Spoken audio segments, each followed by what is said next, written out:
A once beloved high school teacher now facing sex crimes charges with 6 underage students after prosecutors say she crossed the line in a major way.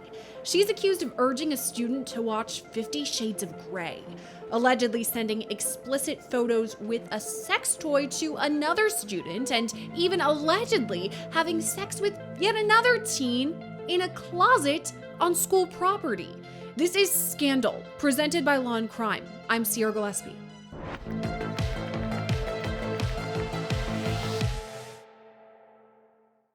A major update in a shocking case involving a high school biology teacher. She's now accused of sexting a student, telling them explicit things she wanted them to do to her. She's also accused of taking it a step further, sending a student naked pics with a sex toy. In all, she's accused of committing sex crimes with 6 teenage students. But this isn't the first time we've told you about 25-year-old Maris Nichols either. Nope, in fact, we reported just a few weeks ago about her first arrest after she was accused of having sex with a student in a closet on school property. There's so much to unpack here, so let's dig right in. Today's scandal takes us to Douglas County, Georgia, which is about a half-hour west of Atlanta. And that's home to Alexander High School in Douglasville, the school that Maris Nichols used to teach biology at. Alexander High School's mascot is the Cougars, and that's something I just can't get past it, because in this story, Maris Nichols is accused of being not only a cougar, but a predator, allegedly preying on 6 teenage students, and she now faces a slew of charges for all of these allegations. So let's start with the newest accusations that Maris Nichols faces. She was arrested for a second time this month on May 21st. According to local outlet Fox 5, investigators found even more incriminating information against Maris and reported this to prosecutors, and that's how she now faces even more charges. Among the new charges, the allegation that Maris sent text messages to male students, but not just texts, sexts. According to prosecutors, in these messages, she described to these children what sort of sex act she wanted them to perform on her. She's also accused of taking it yet again a step further, allegedly sending nude photos and videos of herself, including images with the use of a sex toy. Fox 5 reports she allegedly used the sex toy on a live video call with at least 2 teens under the age of 16. Now, Maris is mostly accused of these crimes involving male students, but the new allegations include her alleged abuse of a female student too. According to Fox 5, once again, she sent this student a naked photo and encouraged the girl to watch 50 Shades of Grey. And if you're unfamiliar, 50 Shades of Grey is a movie starring Dakota Johnson. It's based on a very famous smut book series. Basically, it's a highly sexualized movie that Maris Nichols, the woman supposed to be teaching these students about biology, encouraged a kid to watch.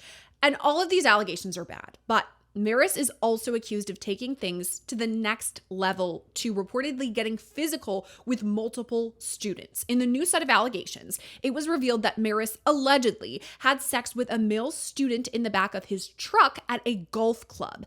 And if that sounds kind of familiar to you, it's because she already faced a pretty similar allegation. Now, I first told you about Maris Nichols in early May. She was arrested on May 7th, and we did a Scandal episode on her shortly thereafter. Now, according to prosecutors at the time, Maris allegedly had sex with a male student on May 2nd in a Hummer parked in a driveway.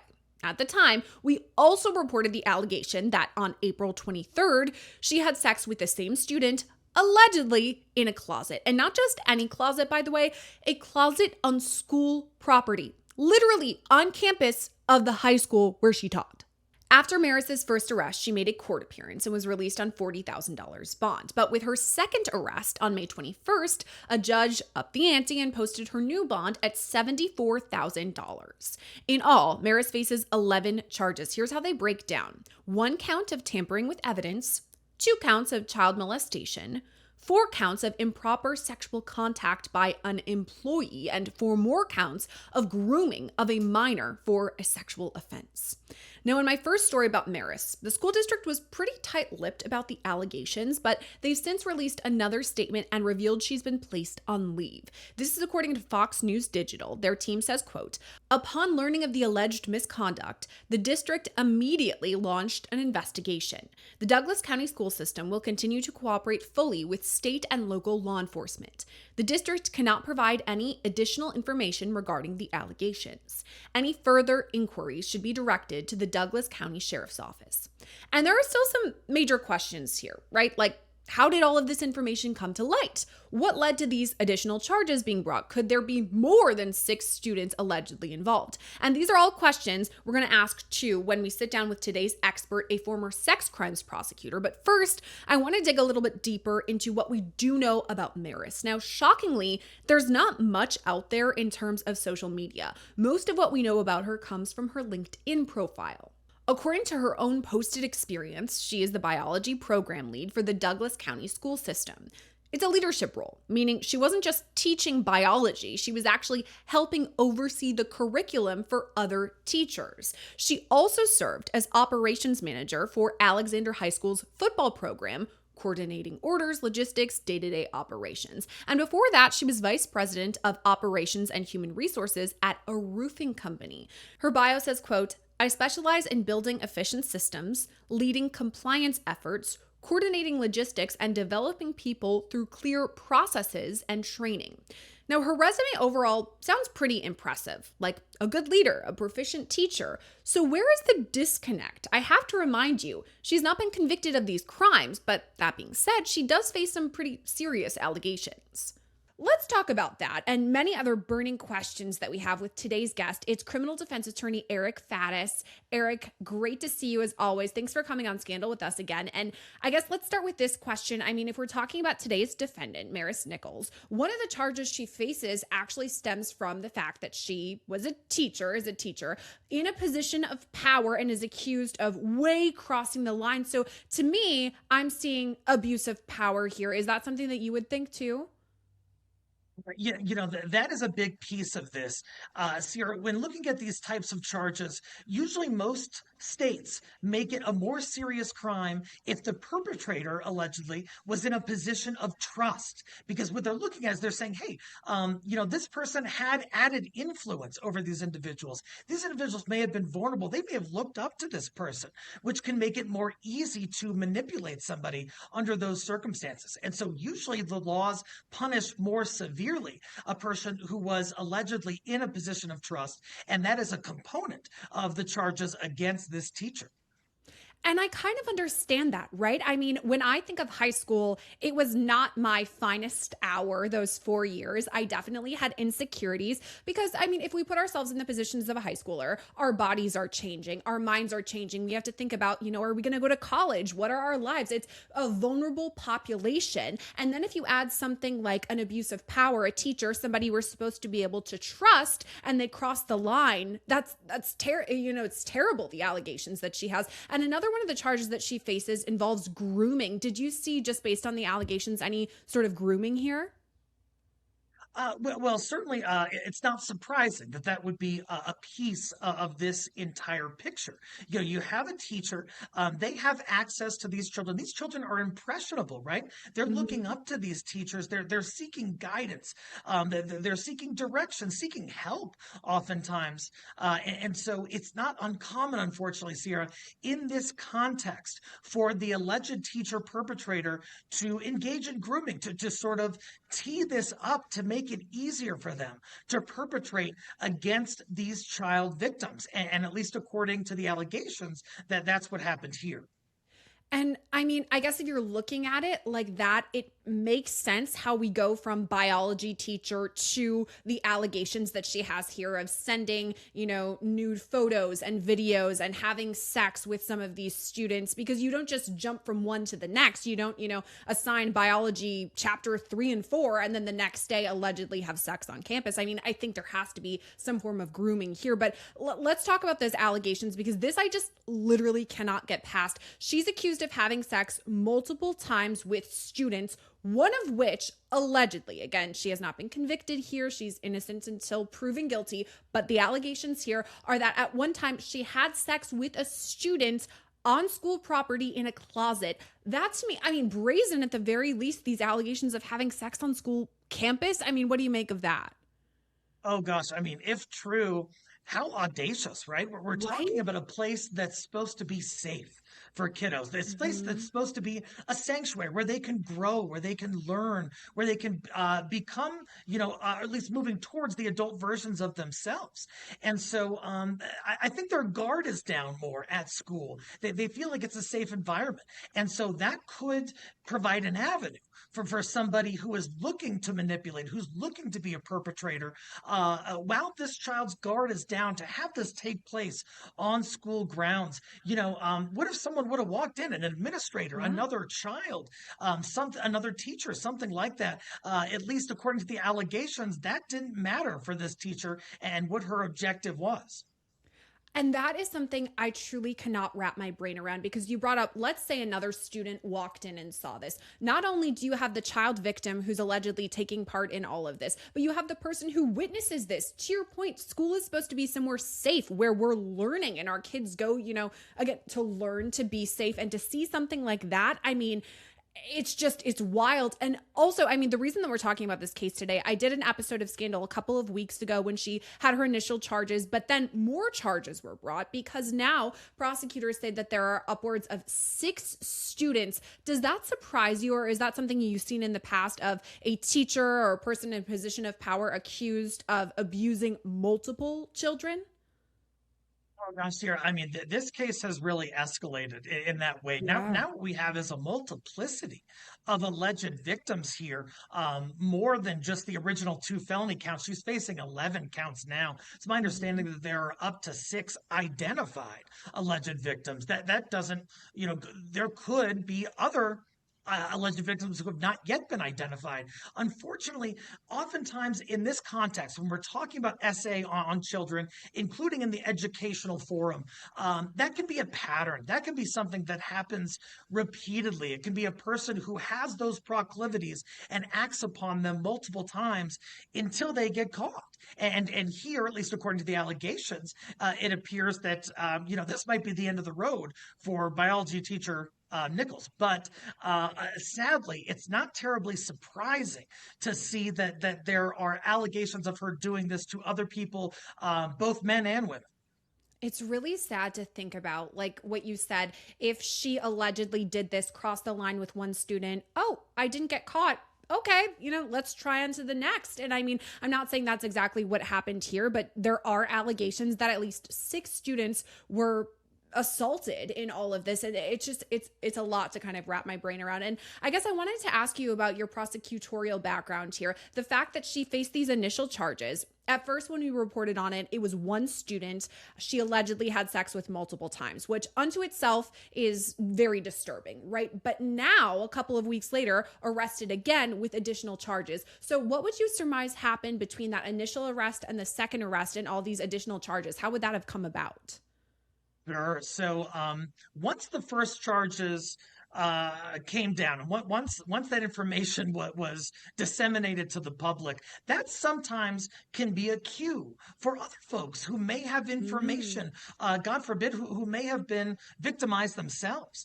They might say, "Hey, look, I didn't feel like coming out. I was really uncomfortable with that, and this would be a massive disclosure for me to make." But now that there's already charges involved, sometimes that can make it easier for people who have allegedly been assaulted to come forward and say, "Hey, me too. This happened to me as well." yeah. I've got to imagine that was a piece of it. I imagine too that law enforcement, just because they bring charges doesn't mean the investigation stops. The Yeah. investigation is ongoing, and I bet that they received leads and information from their preliminary investigation that led to the identification of these alleged additional victims. Yeah, that's a really good point because I think you even said Me Too. When we're thinking about the Me Too movement, for example, one person comes forward. Harvey Weinstein is a great example. All of a sudden, you have 2, 4, 6, all of these people involved who said, yeah, hashtag Me Too, that happened to me also. Because, once one person starts talking, it makes other people feel, it's easier to come forward. So maybe that is what happened. And now you talked about the investigation ongoing. There does seem to be, at least what prosecutors say in the court docs, a lot of evidence against Maris Nichols. So I kind of want to just talk about that. So let's start with the texts. This is something you and I talk about, whether it's a sex crimes case, whether it's a murder case. Texts are pretty much everything these days because we all have our phones. It's a window into our souls. But the idea here, or the allegation rather, that she specifically texted some of these children explicit things, I want you to do XYZ to me, like, sexual sexting, essentially. Why would she have that in black and white? Because that's so incriminating. For me, Sierra, it goes back to how brazen her alleged conduct was. Yeah. Look, Okay. if there's a person who is willing to engage in a amorous encounter with a minor at their place of business, which happens to be a school, uh, then it's not shocking to me that they would put sort of explicit messages in black and white in a text Mm-hmm. to these kiddos because they just have that audacity. Perhaps there's a detachment from reality. Perhaps this person doesn't really realize the gravity of their conduct and how they might be found out. They might just kind of be in their own little world pursuing, whatever perverse proclivities they allegedly have. And so, not shocking to me that there is also digital forensics that appear to support these allegations. Yeah, it's crazy because you have the texts, which you said black and white right there. If she's sending these messages to a student, not great. I mean, maybe her defense could say, okay, yeah, it came from her phone, but can we prove that it's her?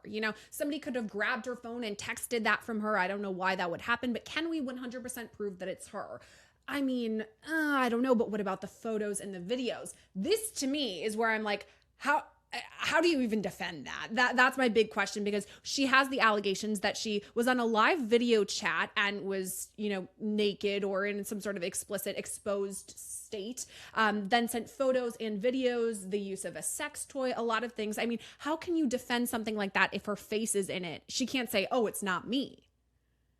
It's going to be an uphill battle. Look, in the essay context, when we're talking about adults, oftentimes there is an alleged consent element. The complainant might say, "Hey, this was not consensual," whereas the defendant might say, "Oh, yes, it was," and I can show you that they agreed to this and we were all on the same page, we're all enjoying it, that kind of thing.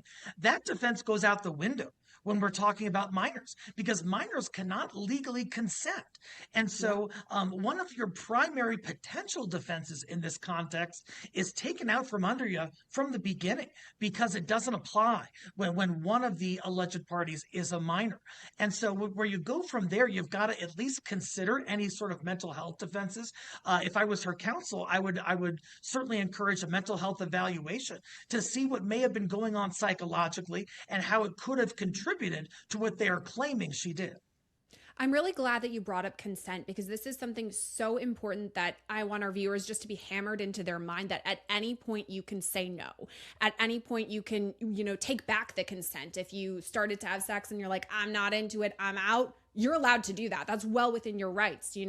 However, in this case, there's no way for these kids to give consent because they're just that. They're kids. And I'm trying to wrap my brain around all of this. I do this every time with my interviews where I put myself into the case and I'm like, why would they do that? Why I asked you, why would she send the text, or why would she take the photos? All of that. And I'm wondering if maybe part of it has to do with her age. And I don't know if this is like an explanation. It's definitely not an excuse, but she's 25 years old. So she's pretty young. I mean, at that point, she's just graduated college a couple years ago. She wasn't even in high school 10 years ago, less than that. So I'm wondering if maybe she's thinking, oh, these kids are basically my age. We're, almost like peers rather than me being their teacher versus the student. I mean, I don't know if that makes any sense to you. What are your thoughts about that? Oh, that could have factored into it. And is it arguably different than a case involving a 60-year-old and Right. a 12-year-old or something? Some people might see those differently in some senses. But I think the bottom line here is that anytime you have an adult and a minor in nearly all jurisdictions, the minor simply cannot consent. And it doesn't matter Yeah. if the minor is within 6 years, 7 years of the alleged perpetrator. We draw a line there. We draw a line at that age of consent. And I think that has to be respected. However, I think, it wouldn't be shocking for a judge or someone to take into consideration the defendant's age in deciding what should happen with the case and what a potential sentence might look like. Okay, so I want to ask about that because in these cases, oftentimes we see it end in a plea deal. And I'm wondering if you were prosecuting this case, is that the route you would want to go? And would you factor in the idea that one of these students or all six of them may have to testify? I mean, that's tricky for a person of any age, least of all, what we've been talking about, the bottom line here, that they're kids having to testify about something really intimate, something that they're probably going to carry the trauma or at least the baggage of for the rest of their lives. Is that something the prosecutors would think about when deciding whether they want to take this to trial or talking about a possible plea deal? Sierra, when I was a prosecutor in the Special Victims Unit, the victim's experience of the process is always front of mind and how it could actually do them harm. We have to consider trying to mitigate any risk to the victim as we're making legal decisions in the case from the prosecutorial side. And so we've got to think about, hey, this is already a national case. You and I are talking about it. Yeah. It's a thing that might be embarrassing or humiliating for these victims who were duped into something to which they could not consent, allegedly.